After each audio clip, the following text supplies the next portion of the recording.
from a family of educators. So my mom's a teacher. Yes, teachers! Underpaid, underappreciated. And my aunts were teachers, my sisters are, engineers, so I was the disappointment in the family by becoming an actor. No, it was one day, I went to college and I graduated college and I was in a pageant. I couldn't afford my senior year in college. It was like my financial aid ran out, they stopped Pell Grants at the time, and a friend of mine said, you should enter the scholarship pageant. And I was like, what is that?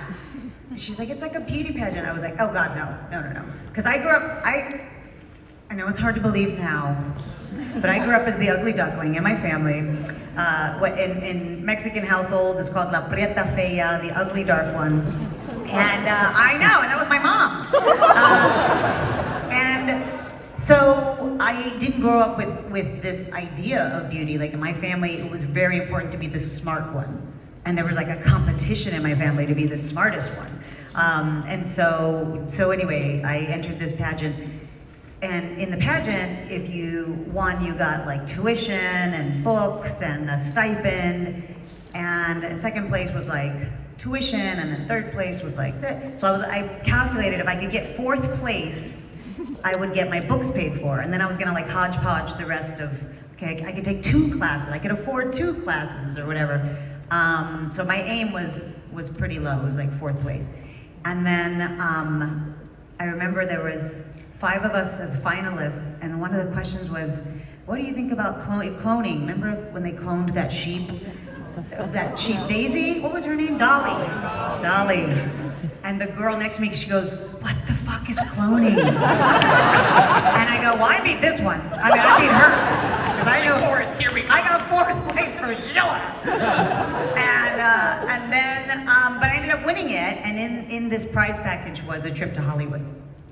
Yeah, and I was like, oh, I don't want to keep doing this beauty thing. I needed the money to finish college, and so I ended up taking that trip after graduation, and then just one day it was like, I think I'm gonna be an actor.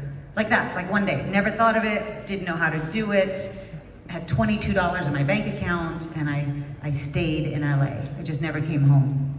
Yeah, weird, because I did grow up speaking Spanish, but I looked like this, and so I got to Hollywood, and I would go for the Latina roles, and they were like, could you do it with an accent? And I was like, well, I don't have an accent. And then I would be like, you mean, they would be like Rosie Perez, that's what they always said, who's like a New York, very specific dialect. And I was like, I can't do that accent. And then I would go for Spanish-speaking stuff, and I didn't speak Spanish, but I was like, I could memorize it. And I remember auditioning, and then the casting director goes, you don't speak Spanish, do you? I was like, no. So I got a lot of Italian roles, and I was like, done, Eva Longoria. I was like, yeah, yes, I'm Italian. Yeah. And so that was odd, and it was such a division in a box. You had to be in this box or that box, and there wasn't a lot of gray back then, in 1929.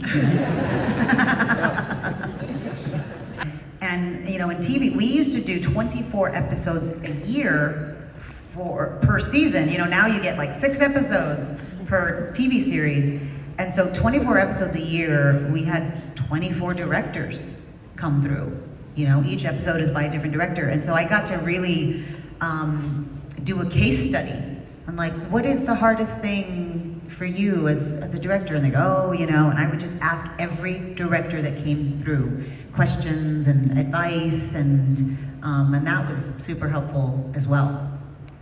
Back then, you had to overcome the hurdle of like, you're a dumb actor, because most actors are dumb. I know.